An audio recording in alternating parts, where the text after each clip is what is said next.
This is CBC Vancouver News.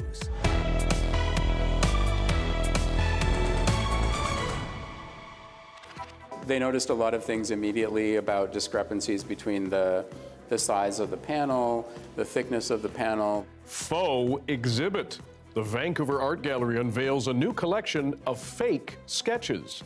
Plus, the need seems to double year over year. Rising costs hit veterinarians and pet parents hard. One group is trying to help.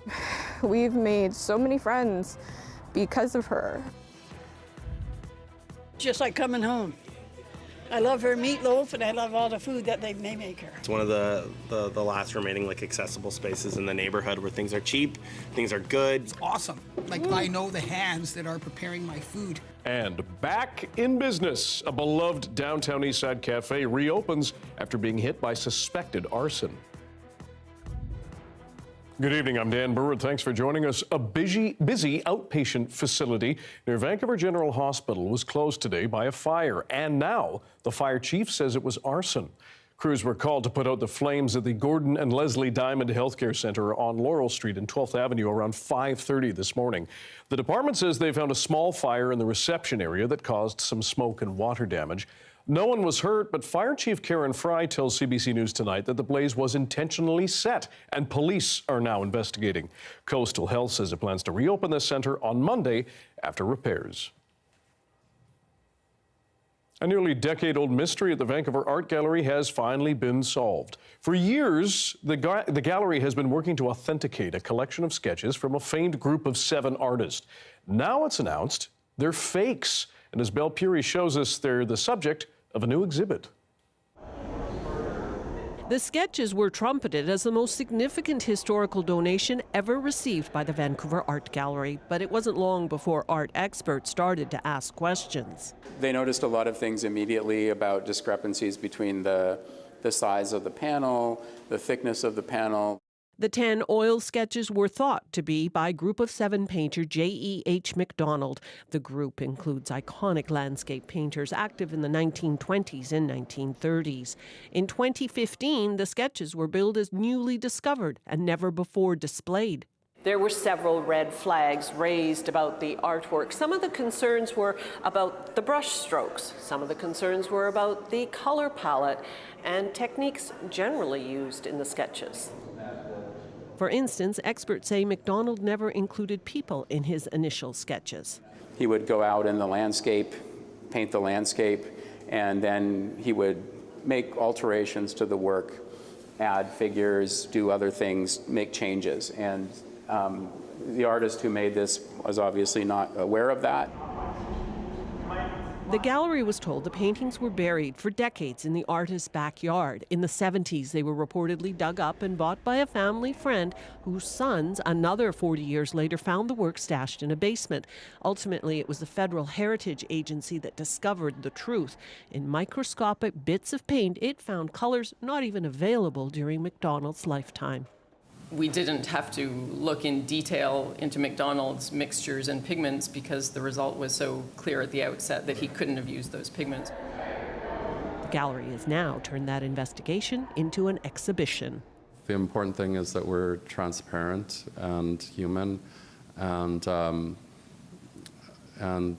that we move forward in an authentic way. And I'm not embarrassed of that. I'm very proud of this exhibition. The fake sketches are on display, attributed to an unknown painter. Belle Puri, CBC News, Vancouver. Tens of thousands of new homes are slated to be built in Vancouver over the next 10 years. The Prime Minister made that pledge this morning in partnership with the province and the city. Governments have to make sure that housing is getting built and getting built in the right way. And that's what our Housing Accelerator is all about. Trudeau says the deal comes with almost $115 million in federal funding through the Housing Accelerator Fund. It will see more than 3,200 new homes fast-tracked in the city over the next 3 years and more than 40,000 over the next decade. Trudeau says the deal means less red tape and more affordable rental housing. A federal appeals court is partially reversing the dismissal of a youth-led lawsuit against the federal government.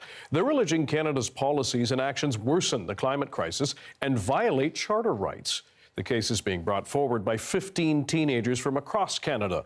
In October 2020, that lawsuit was dismissed by a federal court judge. The original ruling said it did not have a reasonable cause of action, and the case did not have a prospect of success. But now a federal panel of 3 federal court justices of appeal unanimously agreed the young plaintiffs ought to have a trial. Lawyers for the lawsuit say an amended complaint will be filed early next year. Transit workers in Campbell River in the Comox Valley went on strike today, leaving some customers with few options. I can't get to school if I don't have a bus. I know a lot of people in my age group who use the bus, and we're all stuck now. The union says their employer has not come to the bargaining table with a good enough wage offer. Pacific Western Transit runs bus services in the region and is contracted by BC Transit. Unionized workers' contracts expired at the end of March. The company says the union has rejected numerous offers. Only essential handy-dart service is going to run during the strike. Meanwhile, talks on the Rogers sugar strike have been halted over the company's plan to expand operations round the clock. Rogers Sugar Refinery wants to implement mandatory 12-hour shifts, including weekends. The Union for Workers opposes that plan and has rejected the company's latest offer. The union says it will be meeting on Monday to work on a counter-proposal. Workers have been off the job since late September. Rising costs are not just affecting the humans in your home and life. For those who have pets, everything from food to vet bills has gone up. We spoke with an agency that helps pet parents with financial challenges, and here is some of what they had to say. Her heart sounds good with these little tiny dogs. With all the costs that are rising in society in general, the cost of running a veterinary practice has just been going up very rapidly. So what happens is, of course, those costs do get passed on to pet human families because veterinary medicine is typically not a profession that has a high profit margin. So we're going to look at your teeth now, okay? Cause for Hope, we're a BC animal welfare charity. Our programs provide various types of support aimed at keeping loved pets with their families. Michi, come on, let's go.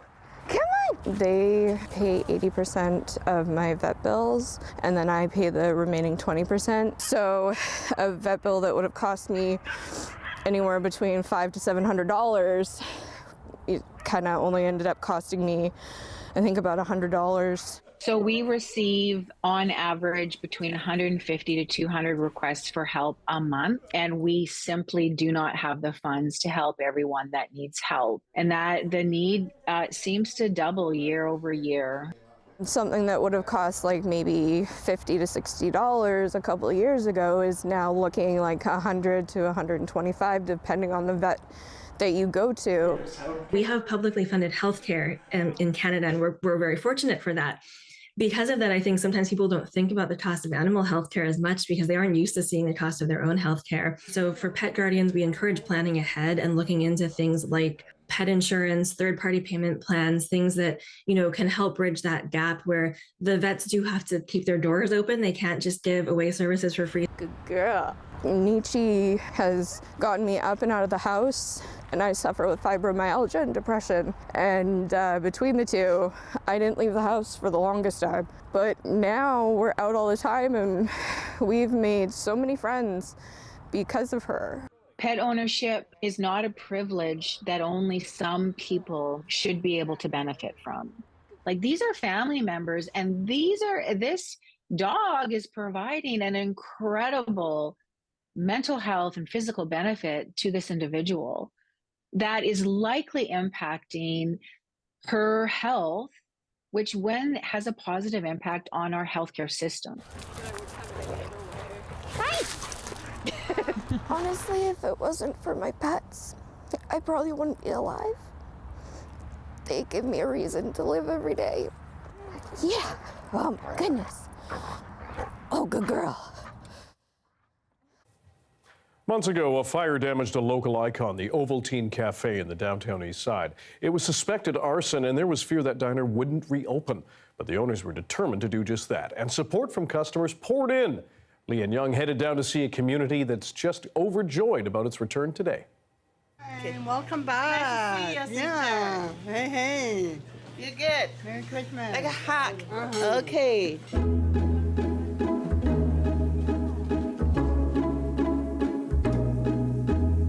that's really family. Some people open the door, Mom, I'm come home. Just you feel really, really warm. It's nice to be able to contribute to a local run establishment, right? It was really, really sad when the fire took hold because we had been going through a bunch of arsons, and not only did it harm tenants, it harmed businesses. And I think it was just a couple weeks ago to come out and see the sign and see Grace Bat. It's heartwarming. I've been down here since I was 14. I'm 59 now. Me and my ex, we used to come here every morning for breakfast. Every morning. It's a cheap place in the neighborhood that's experiencing so much gentrification. There's so few places like this that are left, and you know, it's also a social space. It feels like a space where people gather. It's one of the last remaining like accessible spaces in the neighborhood where things are cheap, things are good. You know the people around you, you know who's cooking your food, and yeah, I think everyone is really happy to see it back. I love this street. So I just want to show people downtown east side, the people nice, warm. They love to help people. So you can see I don't have a gate. They use the board, help me to cover it. No one broken the window. They help me watching. They always say, Grace, you need help? I give you a hand. We cannot raise the price. If I go up, for sure, we can make money. But right now, we're thinking people help us, we want to give to back. So we help each other. Our team is not for me, for here, for the whole community.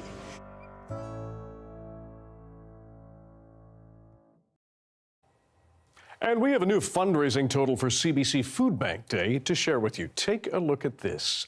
We have raised $1,948,226.26 thanks to you. And thank you to everyone who has donated to help food banks feed people across BC. There is a huge demand this year. You can still donate online until December 31st and get a tax receipt. Go to foodbanksbc.com/CBC Food Bank Day. And please help if you can and get us over that $2 million mark.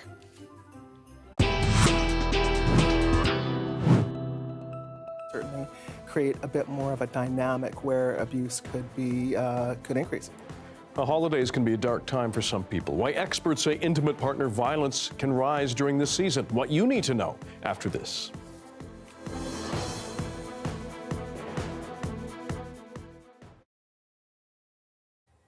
And hello to everyone watching our commercial-free live stream. It is the final day of sitting for the House of Commons before the holiday break.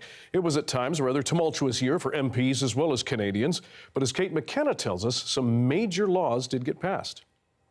I'd like to wish all members a very Merry Christmas, Happy Holidays, and a Happy New Year. And with that, an end to the roller coaster sitting of the House of Commons. I'm going home feeling very comfortable with the results, that we've been able to move forward with many investments for Canadians. Canadians are hurting. This government doesn't realize it, and that's why it's intense in the House. And you've seen it in the polls. I think things were very toxic in the House. The sitting was marked by one major theme, the cost of living. What Canadians know is that the Prime Minister has doubled housing costs, doubled the rent, doubled mortgage payments, doubled the needed down payments. Mr. Speaker, it is shameful that the Conservative leader is exploiting the very real anxieties and fears of Canadians. The government announced a carve-out to its signature policy, the price on carbon, by suspending it on home heating oil.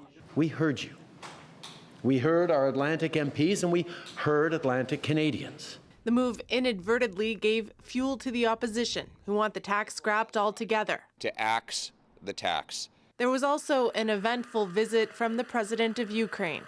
Canada's support for Ukraine with weapons and equipment has allowed us to save thousands of lives. His visit was overshadowed by someone in the gallery. House Speaker Anthony Rota lost his job after recognizing a 98-year-old veteran who fought for a Nazi unit during the Second World War. Liberal Greg Fergus took over the chair. He also found his judgment questioned after making a partisan video in Speaker's robes, leading to multiple apologies and questions about his ability to continue in a highly divided House. I am deeply sorry.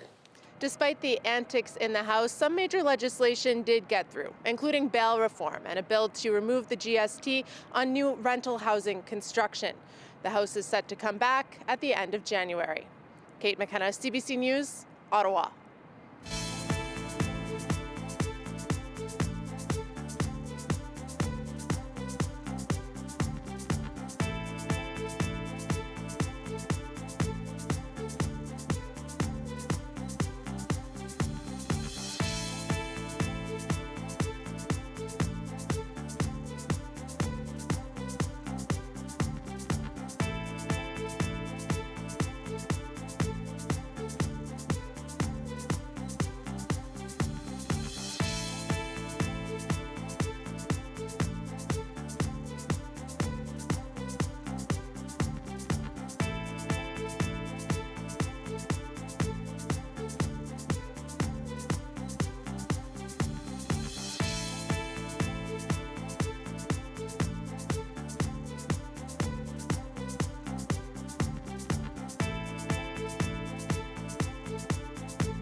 The holidays are a time many people look forward to, but for some it can be very scary and a dangerous time of the year. Battered Women's Support Services in Vancouver says intimate partner violence can rise this time of year. For more on this, we're joined by its Executive Director, Angela Marie McDougall. Thanks so much for being here.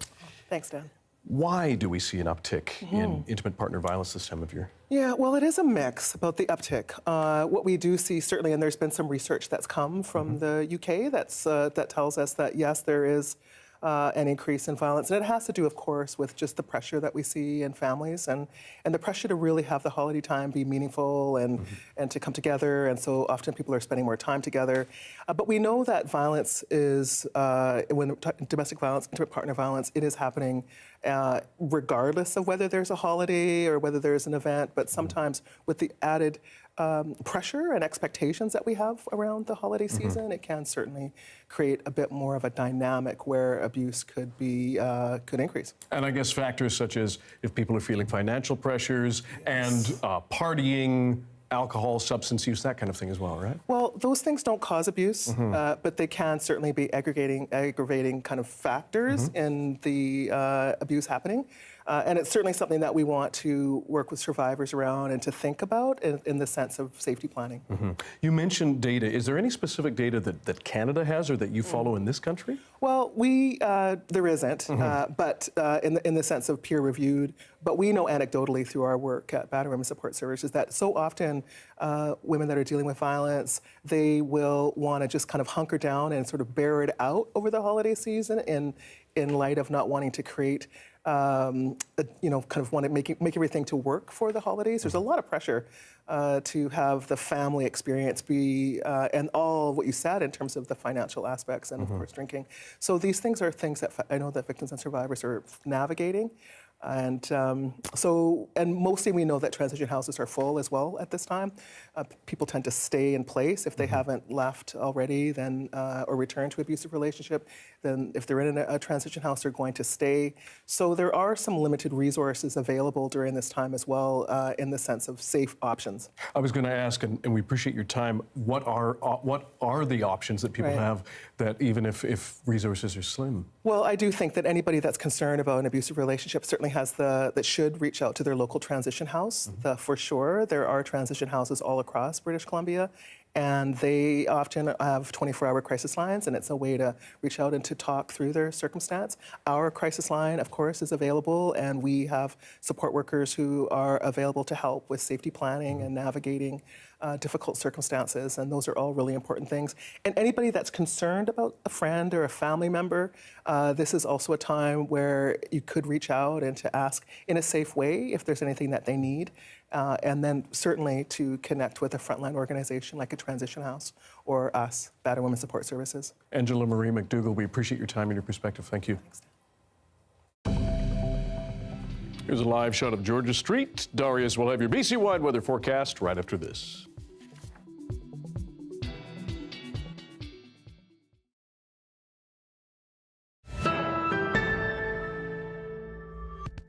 A British court has found sensational tabloid headlines like these about Prince Harry's drug use, love life, and army service stemmed from illegal means like phone hacking. For Harry, it's a big win in his lawsuit against the publisher of London's Daily Mirror. He wasn't there to hear the court's ruling in person, but had his lawyer deliver something of a victory speech on his behalf. I hope that the court's findings will serve as a warning to all media organisations who have employed these practices and then similarly lied about them. Earlier this year, Harry appeared in the witness box, giving rare testimony from a son of the king. He's long accused the tabloids of unscrupulous tactics, and among the 33 articles reviewed in court, nearly half were found to be the product of unlawful information gathering. The judge wrote at the Mirror, phone hacking started in 1996 and later became widespread and habitual. The court awarding Harry damages worth roughly $240,000.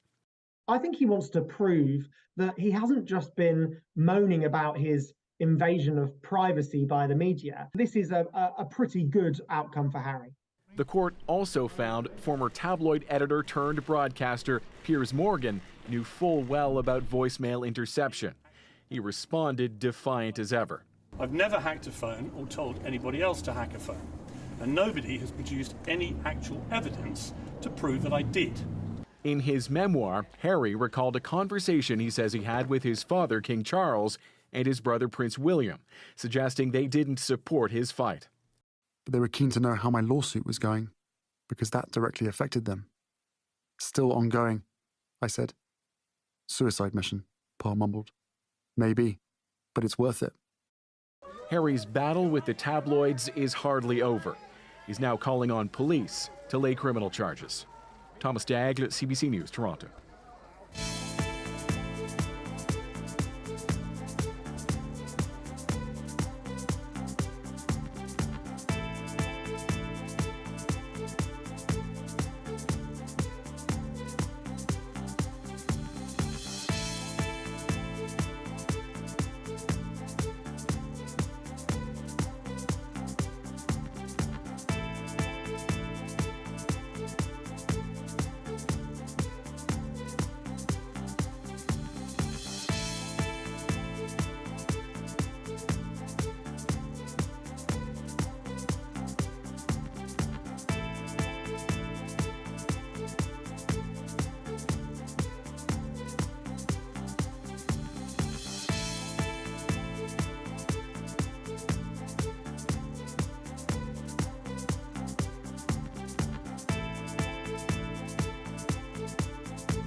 Move aside, Nutcracker. Last night, another ballet took center stage in Vancouver. False Creek ferry boats put on a dazzling show in English Bay.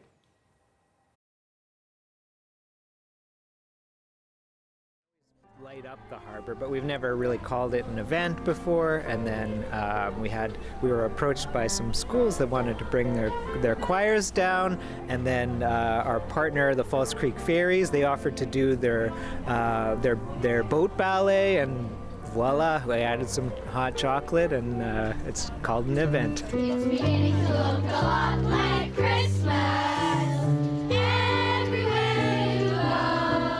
This time of year, everyone's looking for something to do with their family, and preferably something that's free and accessible, and that's a really important value for us, to be open to the community. We do events like this, Family Day. We were overwhelmed at Family Day. We did a free event, and we had a lineup around the building for the entire day.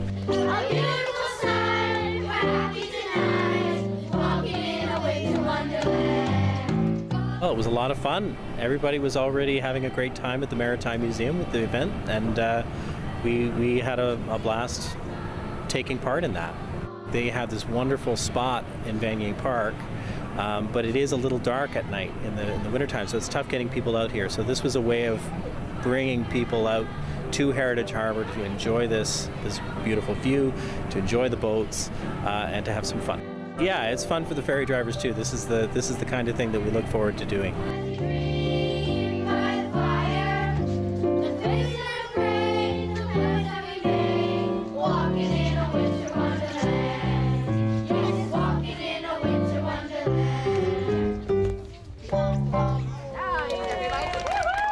The weather update is brought to you by Direct Buy Furnace. To cool and clean the air in your home, call Direct Buy Furnace. Installing Trane, the most reliable heating and cooling brand.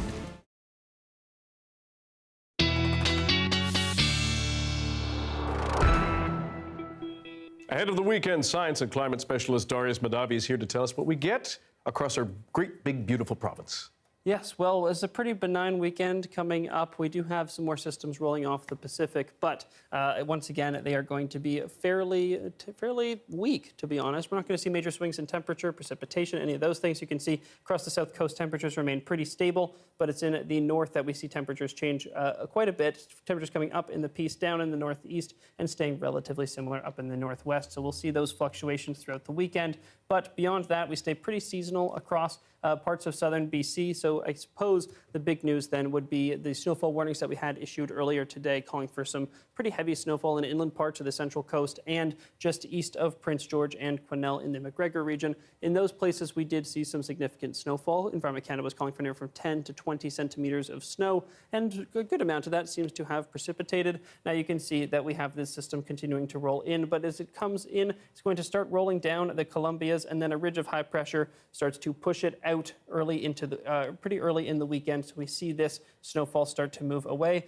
and then it's not until late Sunday into Monday that we see the next system roll in, bringing some some rainfall and potentially snow in parts of the interior to the south coast. And we can see that this one potentially making its way to the lower mainland, and then later on Monday we can see a little bit more of that system roll through before this just cycles over. So if you look at our accumulation right through the weekend, you can see a good amount of snowfall coming down for parts of the mountain ranges along the BC-Alberta border, as well as potentially breaking into parts of the southern interior like the Okanagan and the Thompson, but again, not going to see too much, maybe just a system peeling off. So when we do look at our conditions map coming up, you'll be able to see that there's not, when we see those icons, it's really just a chance of it. And you can see most of our rainfall has come even for the North Island now as that system starts to roll back down the coast. So in our terms of conditions, expect a little bit of rainfall continuing tomorrow. Those systems breaking into potentially parts of the interior, but mostly sunny and cloudy, except for that snowfall right down at the Columbias. And then here in Vancouver, we can see that we have pretty much sunny skies through the weekend before that next system rolls in, potentially bringing us rainfall starting early next week. Okay, thanks very much, Darius. Have a good weekend. You too. And we finish with some musical stylings, more of them. Students grade 8 to 12 shared their gifts at a concert put on by the Lower Mainland Music Students Association in Vancouver.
That is your late news for Friday. Thank you for joining us tonight on all this busy week. For news at any hour, check our website, cbc.ca/BC. Your next local news is tomorrow morning at 6:30 on CBC Radio 1.